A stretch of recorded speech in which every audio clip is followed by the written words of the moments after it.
poco para plantear el asunto de la formación inicial de maestros tiene que ser revisada en términos de lo que ha aportado, pero al mismo tiempo de cómo poder unir fuerza para poder presentar una transformación real en la formación de los maestros, que además ha estado en el eje de la discusión. Bueno, ya esto lo dije, creo que de aquí yo solamente diría una pregunta que debería de estar para nosotros en la mesa de discusión es dónde y cómo formar a los maestros. No necesariamente tener que pensar en una sola opción, pero cómo articularnos y cómo rescatar la importancia de una formación específica para la docencia.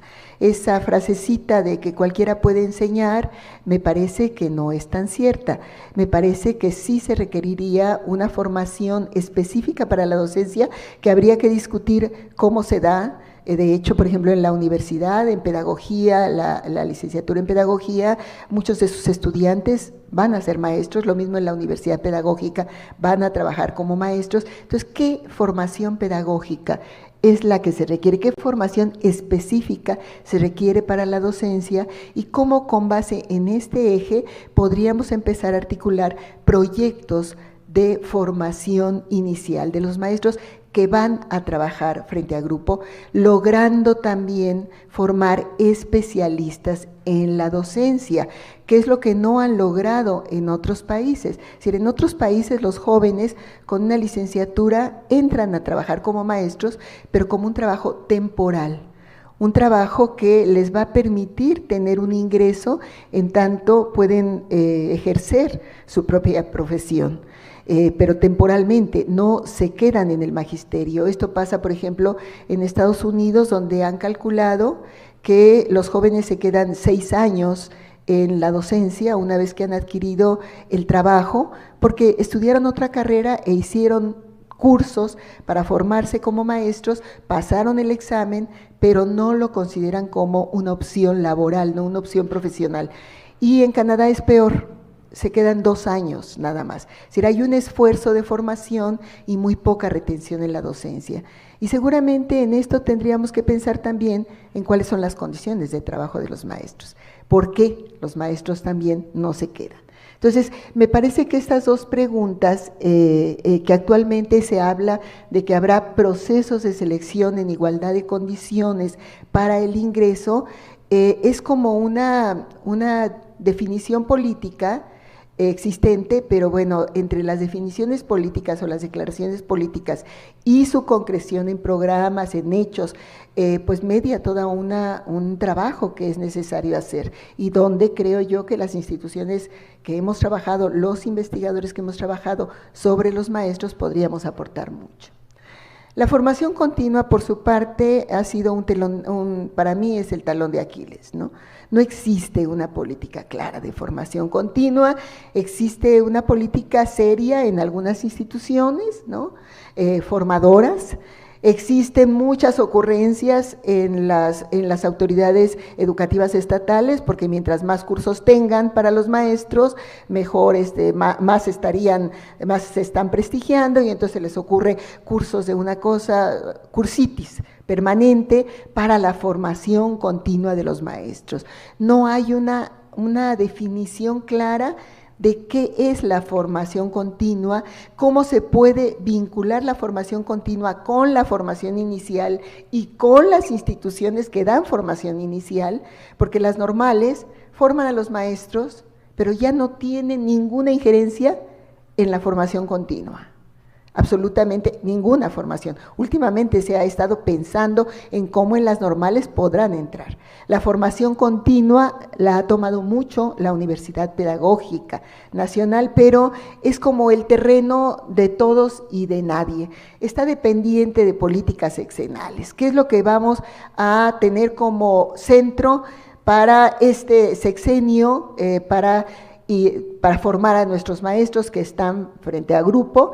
Y de ahí han pasado muchas cosas, desde formarlos en las nuevas tecnologías, desde la cuestión de formarlos ahora para el idioma inglés, para que manejen el inglés, o simplemente los cursos en línea que se estuvieron dando en el sexenio pasado, que se convirtieron en un negocio muy importante para empresas privadas. Ahora que está de moda, podríamos hablar del huachicoleo educativo, en donde las empresas presentaban sus cursos, instituciones, a veces algunas muy prestigiadas, otras no tanto, y pues les pagaban para que las ofertaran en línea y los maestros se inscribieran en línea y pudieran presentar sus exámenes en línea, sus cursos en línea, y entonces ya teníamos 300,000, 400,000, 500,000 maestros que ya se habían actualizado en la nueva reforma educativa. Es decir, era una cuestión cuantitativa de cuántos maestros entraban al curso que no sabemos que haya quedado, y de hecho hay cosas así como anecdóticas en términos de que obligatorio tomar un curso para irse de vacaciones, y no terminan ese curso, no se van ustedes de fin de ciclo, y entonces los maestros hasta pagaban para quien les hiciera el examen de ese curso, ¿no? Para poderse ir.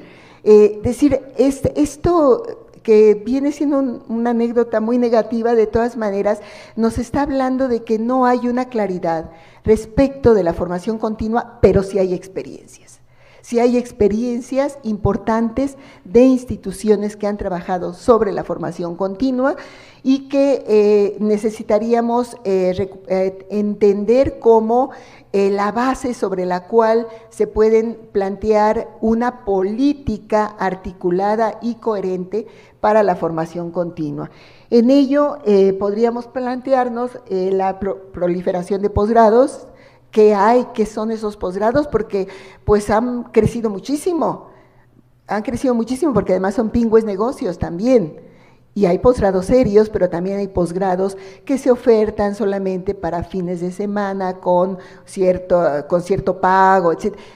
¿Y para qué son esos posgrados? Sería la otra pregunta. ¿Un posgrado que va a servir al maestro para su trabajo, o es un posgrado que simplemente va a servir para tener el papel? Entonces, estas cuestiones que existen, de todas maneras, tenemos que hacer un corte de caja de todos ellos y recuperar, como les digo, estas experiencias importantes que se han dispersado bastante. En términos de esta formación continua, yo creo que hay algunas conceptualizaciones que han sido muy negativas para ello. Primero, se plantea que el maestro tiene grandes carencias, es decir, nosotros somos los que vamos a llegar a decirles lo que se tiene que hacer. Es decir, son programas que generalmente no recuperan la experiencia de los profesores, pero no solamente no recuperan la experiencia, sino no recuperan la experiencia diferenciada que tienen los maestros, porque no es la misma experiencia la que tiene un profesor principiante que un profesor que ya tiene varios años de servicio, y los cursos son exactamente los mismos para todos. Entonces, si se está partiendo de la idea de carencia, de lo que nosotros decidimos, lo que necesita, pues creo que ahí hay una explicación de por qué estos cursos que se toman o esta actualización continua no ha tenido más éxito que la acreditación y no se expresa realmente en lo que es el trabajo frente a grupo. Es decir, esta siguiente nosotros tenemos que darles ciertas competencias, modelos a aplicar al margen de las condiciones reales de trabajo. Porque si algo tenemos en México es un sistema educativo amplio, diverso, complejo y absolutamente inequitativo. Si nosotros entendemos que hay escuelas de diverso tipo, escuelas que trabajan en condiciones muy difíciles, aisladas, donde los maestros verdaderamente están trabajando por vocación, escuelas telesecundarias que no tienen luz, mucho menos tendrán una tele, ¿no? Y que ni siquiera hay escuela. Es decir, tenemos un sistema educativo complejo, diverso, inequitativo y bastante desigual. Bueno, inequitativo es desigualdad, que primero tendríamos que considerar eso para pensar en los maestros que estarían, más bien, qué qué formación continua requieren los maestros. No puede ser una formación continua igual para condiciones absolutamente diferentes. Hay que reconocer los contextos de trabajo de los maestros y la diversidad de contextos de trabajos docentes, la diversidad, estas experiencias que los profesores llegan a hacer para poder resolver su trabajo de una manera adecuada en condiciones muy, muy difíciles. Estas son experiencias existentes. De hecho, yo tengo un trabajo sobre profesores principiantes donde a los jóvenes los mandaban a trabajar a escuelas donde los chicos no hablaban español y ellos obviamente no hablaban la lengua del lugar. Entonces tenían que idear formas de comunicación desde esa situación, desde qué hacer y sobre todo en lugares aislados donde el maestro no dura mucho tiempo, donde el maestro solamente está un año, cuando mucho, y eso es el año de principiante, porque después tiene que irse. Se va porque se va a estudiar o se va a otros lados. No podemos pedir a los profesores que estén trabajando 10, 11 horas de distancia de su casa. Es decir, considerar estas condiciones, esta diversidad de condiciones, porque a veces siento yo que cuando hablamos de maestros, hablamos de manera tan generalizada. Los maestros no trabajan, los maestros no hacen, los maestros deben hacer esto sin conocer realmente condiciones de trabajo docente y experiencias del trabajo docente. Y en ese sentido, convertir al maestro en un sujeto de su proceso de formación, no como un objeto al cual se van a llevar las grandes iniciativas, sino conocer sus condiciones, proponer, pero también incorporarlos como parte de este proceso de formación. En México la escuela ha sido un espacio que no se ha utilizado mucho para la formación.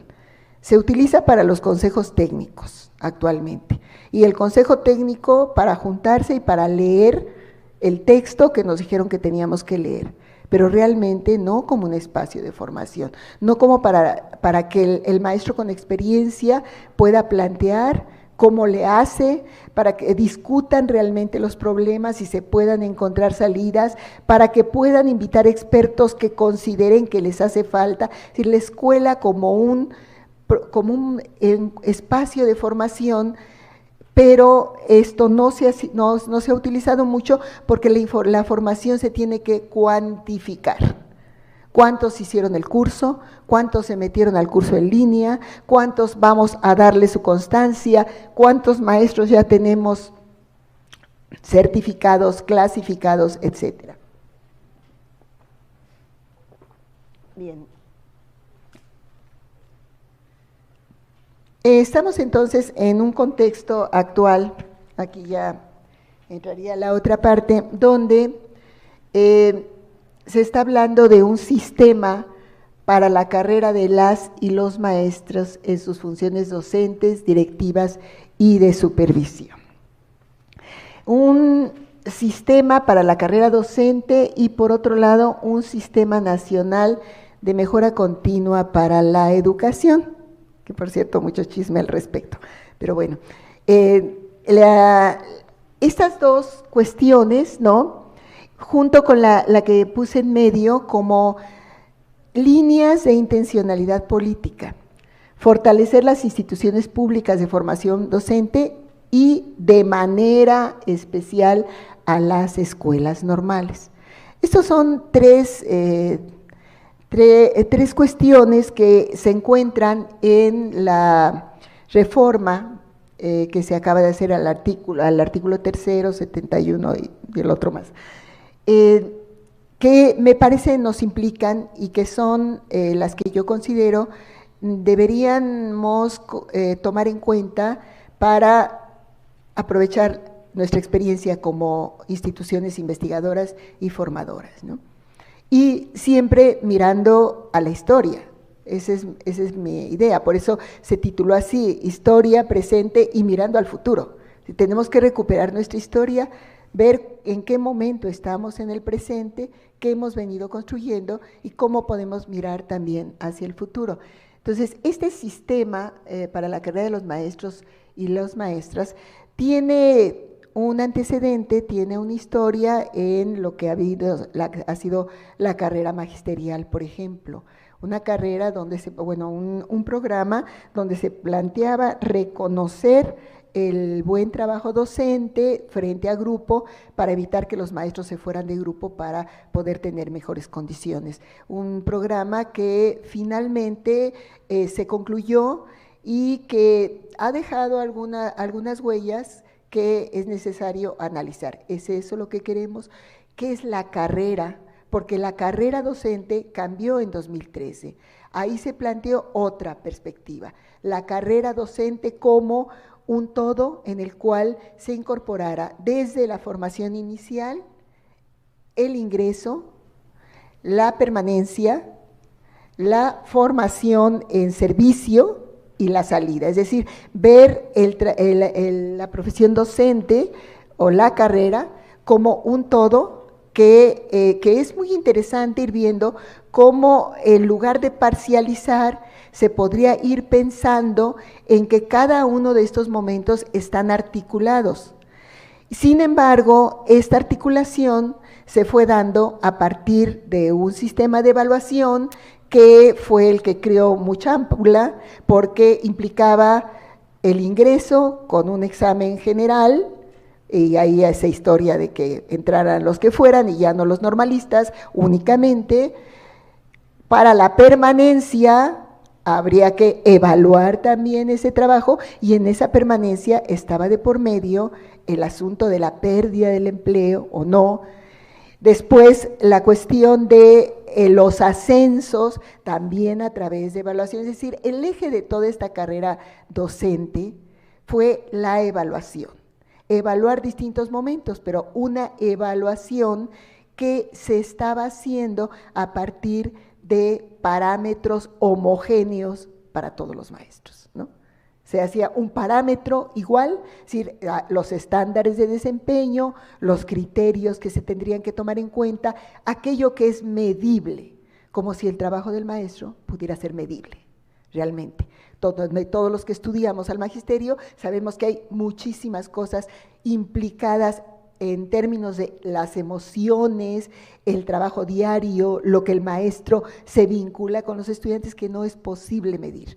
Y esta carrera docente lo que provocó fue una intensificación en el trabajo docente, porque entonces lo que se tenía que hacer era medir todo, y para eso los maestros tenían que subir evidencias, y al subir evidencias a la plataforma se estaba midiendo lo que los maestros estaban haciendo, y al estar midiendo lo que los maestros estaban haciendo, pues se perdían en el ciberespacio las evidencias, porque a ver, que alguien me diga, ¿quién revisaba esas evidencias? ¿Quién revisaba esos trabajos? Si estamos hablando de más de 1 millón de maestros, 1.500.000 maestros, entonces subiendo evidencias, 800.000 por lo menos, era muy difícil que eso se pudiera hacer. Entonces, esta carrera docente así pensada, habría que ver qué de ese tipo de cosas se rescata. Desde mi punto de vista tiene como positivo no pensar la separación de la formación inicial, del trabajo, de la formación continua, de los ascensos, etcétera. Eso es una cuestión positiva porque estamos pensando en un maestro que se forma para ser maestro y que va a permanecer. Pero ahora, la evaluación, que por cierto no puede borrarse, ¿qué tipo de evaluación y cómo hacer esa evaluación? Creo que esto está muy vinculado en términos de esta carrera, cómo concebimos la carrera. ¿Es una carrera realmente de vida o es simplemente, como está siendo actualmente, un espacio para, como dijera Altamirano, hacerle la última trampa al diablo y sobrevivir, ¿no? Tener una chamba, porque no hay chambas para los jóvenes, pues aunque sea de maestro. Eso era hace mucho tiempo y que creo que se puede estar repitiendo. Entonces, ¿cómo realmente fomentar el asunto de hacer del magisterio una carrera que donde podamos atraer a los mejores? Que bueno, esa consigna tiene muchísimos años y no sé cómo se puede atraer a los mejores en las condiciones de trabajo que tienen los maestros actualmente, pero que podamos atraer que los maestros puedan hacer de la docencia una profesión realmente. Esto me parece que es el presente y mirar también al futuro. Y lo mismo este Sistema Nacional de Mejora Continua, donde se tendría que plantear necesariamente el asunto de valorar y revalorar el trabajo del maestro, que a mí me encanta esa palabra de la revaloración del trabajo docente, y está muy vinculada a la de en medio, la de las escuelas normales. ¿Por qué? Me preguntaban algunos compañeros, ¿por qué en la primera versión aparecían las escuelas normales y la universidad pedagógica, y en la segunda versión ya no apareció la universidad pedagógica? Yo creo, y eso les puedo decir como una suposición mía, que tiene que ver con lo profundamente vilipendiadas, atacadas y sojuzgadas que fueron las escuelas normales durante los últimos años.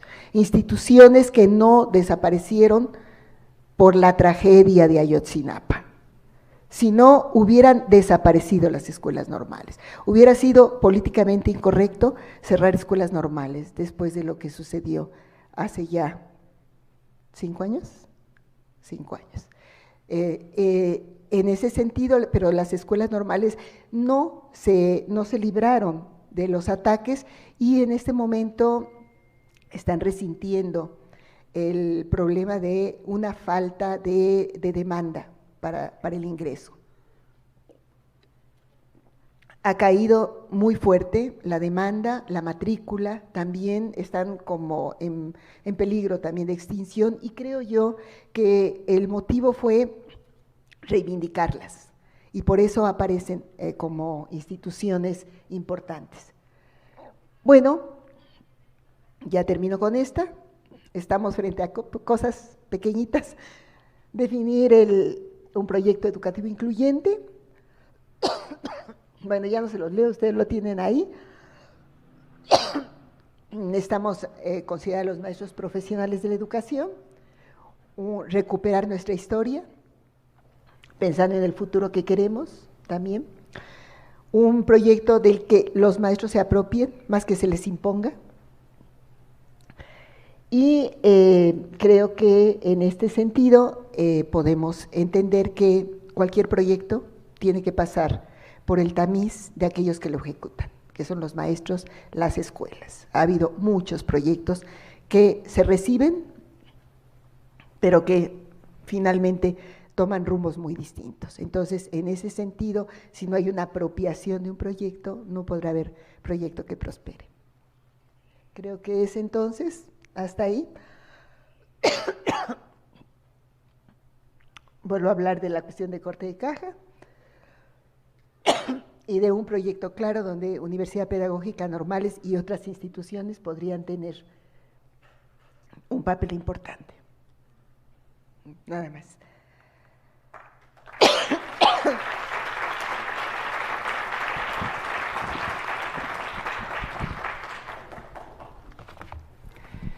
Muchas gracias, estimada doctora Etelvina. A continuación, daremos algunos minutos para preguntas y respuestas. Como les comenté al inicio de la conferencia, la dinámica es, si tienen alguna inquietud, se las hagan llegar a las chicas que nos apoyan a través de tarjetitas, y asimismo les acercaremos las tarjetas a la doctora.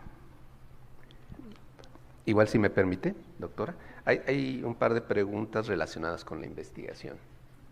Profesores que se dedican a la investigación y que deciden abandonar las aulas, y bueno, cómo se recupera la experiencia docente. Y la ligaría con otra que en lo particular menciona de qué manera las investigaciones que desarrolla la Universidad Pedagógica, y a lo mejor lo ampliaríamos a otras instituciones que realizan investigación alrededor de los profesores, la formación de profesores, de qué manera impactan en la toma de decisiones. Se habla del gobierno, puede ser para políticas públicas o en la parte técnica, en la elaboración de planes y programas de estudio. En principio, estas donde hay estas coincidencias. Muchas gracias. Espero que la garganta no me traicione. Bien, me están planteando los maestros que se dedican a la investigación. Quiero entender que son profesores que estudiaron algún posgrado y que se centraron en investigación. Yo creo que es muy importante, pero que además cuando regresan a su trabajo no encuentran manera de poder potenciar ese conocimiento. Yo recuerdo aquí el caso de un alumno mío en que salió de la maestría, porque eso nos pasa con nuestros estudiantes de la maestría en desarrollo educativo. Salen con muchas ganas, llegan y los mandan a grupo, y no solamente los mandan a grupo, sino a ver, tú que te crees mucho, ahora te vas a poner a hacer la función de la cooperativa, es la que te toca, ¿no? Y ahí utiliza tu saber. Entonces, es esta situación, este estudiante llegó y llega a la oficina donde le van a dar ya su nombramiento a qué escuela, y él dice, yo creo que lo que he aprendido puede ayudar mucho a la educación, y creo que ustedes podrían aprovechar. Ah, sí, está bien, bueno, lo que te damos a escuela, a ver, siéntate ahí. Y lo que le dieron fueron papeles de reuso para que los partiera y que pudiera hacer papelitos para recados. Esa era la manera que dijeron, bueno, ¿tú crees que llegas? Ese es por un lado, pero por otro lado también habría que preguntarnos si los posgrados que nosotros ofertamos están vinculados al trabajo del aula. Porque a veces los sacamos del aula. No es que no los tengamos que sacar del aula, no es que no los tengamos que sacar a reflexionar, no es que nos volvamos posgrados de sentido común, no. Tenemos también que plantear una serie de teorías, de fundamentos epistemológicos, pedagógicos, etcétera, que es conveniente manejar, pero también entender que el análisis de la realidad educativa debería ser el eje de estos posgrados para el magisterio, de las distintas realidades educativas, tendría que ser el eje, porque lo sacamos de tal manera que lo que hacemos es que hay un gran desconcierto cuando regresan al trabajo. Desde luego que la gente va después sacando sus propias herramientas y va trabajando. Esto está sucediendo mucho en las escuelas normales. Ustedes saben que ya de tiempo atrás ha venido toda una consigna de convertirlas en verdaderas instituciones de educación superior.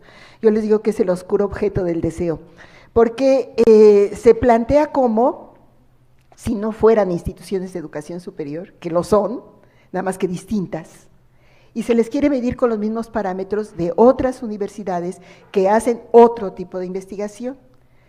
Los profesores normalistas lo que están haciendo es meterse a posgrados, tratar de hacer investigaciones, pero descuidando algo que es fundamental, que es la formación de los futuros maestros. Es decir, no es la formación de los futuros maestros lo que esté en el eje de estas investigaciones, en la mayoría de los casos, sino el afán de convertirme en un investigador. Esa idea de que el investigador es aquel que está en la estratosfera y no que está junto con la gente, trabajando y definiendo cosas. Entonces, es ahí donde también hay que analizar qué posgrados tenemos, qué posgrados se necesitan para los maestros, qué especializaciones, qué maestrías, qué doctorados se estarían requiriendo para los profesores, no por abaratarlos, sí porque fuera un conocimiento que fuera útil para su profesión, que permitiera poder desarrollar más en su profesión. Y la toma de decisiones, bueno, esa es una discusión de los, antes en mi tiempo eran los 64,000 pesos, ahora no sirven para nada, pero digamos, creo que es una discusión de la investigación desde hace mucho tiempo. La investigación para la toma de decisiones que difícilmente se concreta, ¿no? Creo que los investigadores nos conformamos con que se escuche y se conozcan los resultados de lo que hacemos y que puedan tomarse en cuenta. Ahora, a veces se toman en cuenta, pero también hay que pensar que entre lo que se debe de hacer y lo que se puede hacer está la terca realidad, ¿no?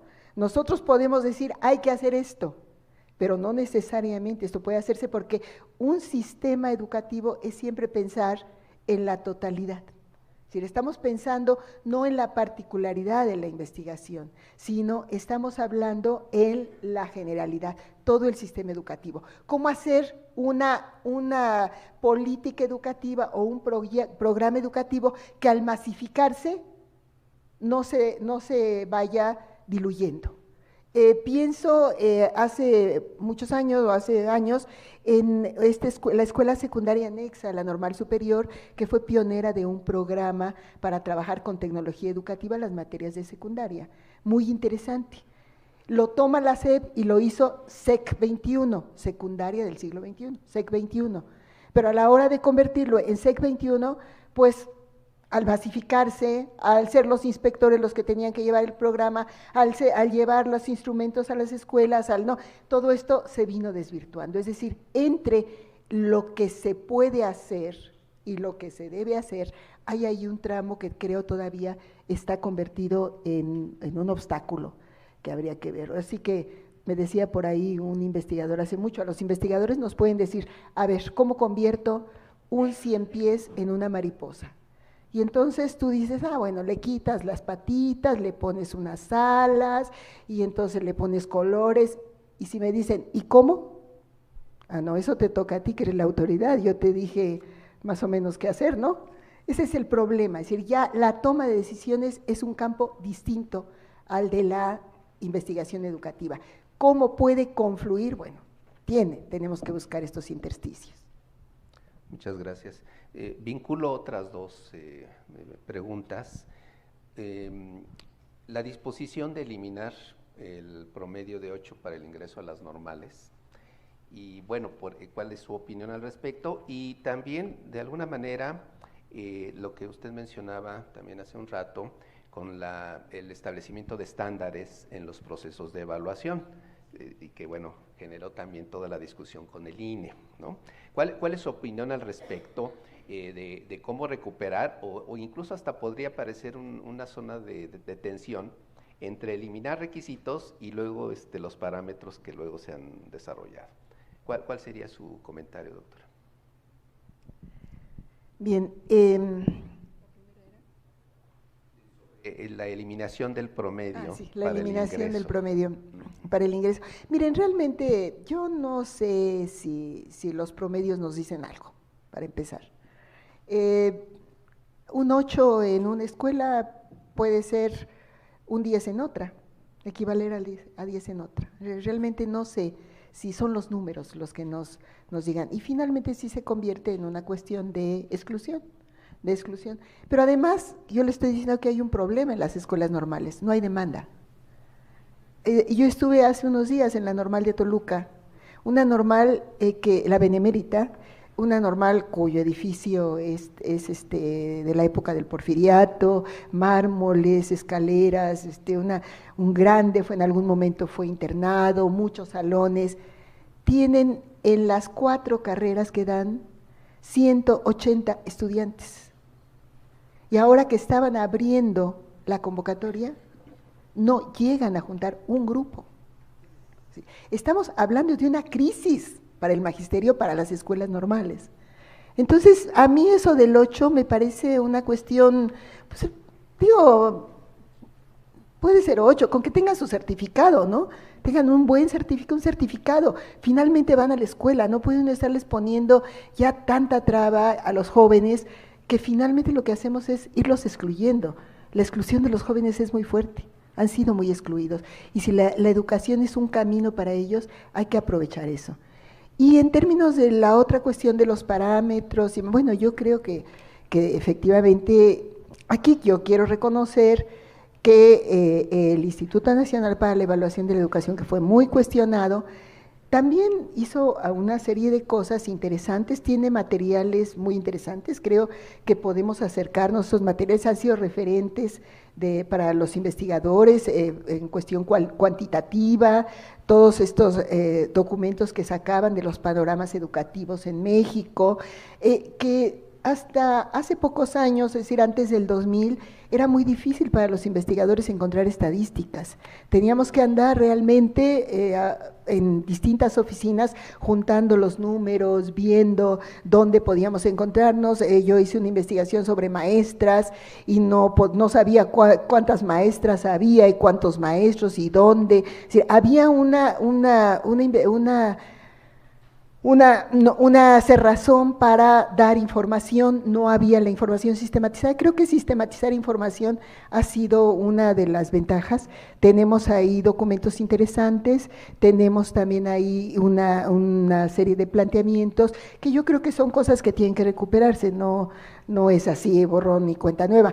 El problema de todo esto fue el haber vinculado la evaluación a la permanencia de los maestros, o lo que le llamaron una evaluación punitiva. Es decir, evaluar para decir si tú eras idóneo o no para ser maestro. Y ahí, perdón, la idoneidad es algo que no puede medirse. No puede medirse a partir de parámetros y de estándares. Entonces, evaluar, sí, pero como decíamos en ese momento, evaluar sí, pero no así. No se puede evaluar de esa manera, no puedes estar poniendo la espada de Damocles sobre los profesores, no puedes estarles exigiendo una serie de cosas que los alejan de su trabajo, porque en realidad lo que nosotros encontramos, y ahora que estamos haciendo investigaciones sobre efectos de la reforma, que todavía está esa reforma, empezando porque ¿cuáles son los planes de estudio que ahorita tenemos? ¿Alguien lo sabe? Pues no sabemos ni cuál es el plan de estudios, porque además nos dejaron ahí la mina sembrada. A ver, aquí hay un nuevo plan de estudios para ustedes, para las normales, para ya ver cómo le hacen. Entonces, los maestros nos, a ver, ¿vamos a enseñar a tener educación socioemocional o no? ¿Vamos a hacer clubes o no vamos a hacer clubes? ¿Vamos a dar inglés? Pues, aunque no sepamos inglés, pues ya les dijeron que sí, ¿no? Aunque no sepa, a ver, ustedes dan matemáticas sin ser matemáticos, ¿por qué no van a enseñar inglés sin saber inglés? O sea, ya son cosas que sí tenemos que discutir, en serio, pero sí creo yo que tenemos que evaluar, habría que ver qué tipo de evaluación, desde luego. Bien, ¿todavía otra más podríamos? Una más. Sí, gracias. Para cerrar, doctora, ¿qué experiencias se podrían tomar del pasado en la formación de docentes para la formación de ahora y de futuro, como usted lo menciona? Bueno, a veces somos medio idealistas, pero para la formación de maestros yo recuperaría el sentido social del trabajo del maestro. Es decir, el maestro que sabe que su trabajo incide en la transformación, en la posible transformación. En la transformación de la vida de los niños, en la transformación del país, en la transformación de prácticas. Ese maestro que realmente siente su trabajo como algo que está ayudando socialmente. Creo que todos los que somos maestros hemos pasado por eso. Ver que por lo menos hemos dejado alguna huella, que sabemos que estamos influyendo de alguna manera. Yo recuperaría ese sentido social del maestro. A lo mejor soy muy utópica, a lo mejor estoy queriendo recuperar, no necesariamente al maestro apóstol, sino un maestro profesional que quiera su carrera y que pueda aportar a ella. Eso es importante. Y también dar conocimientos más amplios a nuestros maestros. Sí es cierto que nuestra formación no es lo mejor posible, ¿no? Yo fui maestra y lo entendí cuando entré a estudiar en el Departamento de Investigaciones Educativas, me daba cuenta de las grandes carencias que tenía en términos de conocimientos que no había tenido en la normal. Entonces también revisar eso, cuáles son los conocimientos que los maestros deben de tener. Pero para recuperar esto del pasado y mirando al futuro, sí, yo recupero la necesidad de formar específicamente a los maestros en instituciones específicamente creadas para ello. Esa es una de las cuestiones, es decir, defiendo las escuelas normales y creo que hay una participación importante de otras instituciones que han venido trabajando en ello, que podrían enriquecerlo. Y pensar en el maestro como el sujeto que sí, está en todo el país, está en todas las aulas, está en todos lados. Ellos son son gente que si se apropia de un proyecto de transformación podría impulsar muchas cosas. Muchísimas gracias, doctora. Gracias, agradecemos a ambos sus intervenciones, interesante conferencia que nos hizo reflexionar indudablemente sobre nuestro papel como docentes en el mundo de hoy, conservando nuestras fortalezas del pasado y actuales, pero siempre de cara a las necesidades futuras de nuestros estudiantes, formando no para hoy, sino para el mañana. Bien, muchas gracias. Le pido al maestro Francisco Alejandro Enríquez, director de la Facultad de Humanidades y Ciencias Sociales, de aquí de la Universidad La Salle, quien hará entrega del reconocimiento a la doctora Etelvina Sandoval Flores y al maestro José Gómez Villanueva por el apoyo en la moderación. Gracias.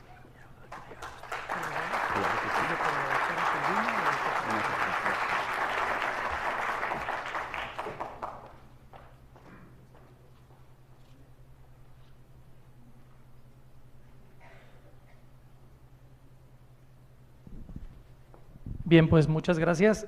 Voy a permitirme leer la constancia. Constancia de la doctora Etelvina Sandoval Flores por haber impartido la conferencia magistral Historia y Presente mirando al futuro, desafíos para la formación de maestros y maestros. En la Ciudad de México, 27 de junio, firma la doctora Alicia Rivera, presidenta de AIDO México, y su servidor. Le agradecemos enormemente. Nuestros estudiantes de normal que tenemos aquí de preescolar y primaria están felices con su conferencia.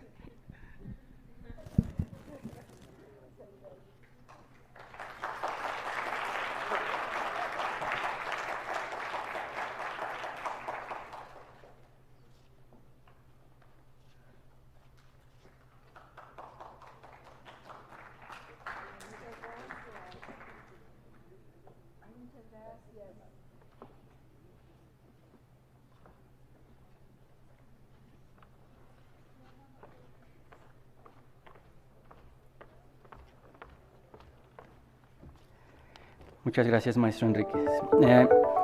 A continuación podremos visitar en la terraza 1 los carteles que nuestros estudiantes de licenciatura han preparado para su exposición.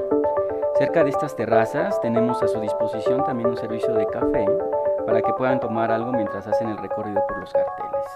Al concluir este receso de 1 hora, a las 13 horas, les pedimos dirigirse a los lugares señalados en su programa para el diálogo con expertos. En los espacios dispuestos para ello, recibirán las indicaciones de cada uno de los moderadores invitados para apoyar el desarrollo de esta dinámica y un recordatorio. Después de la comida,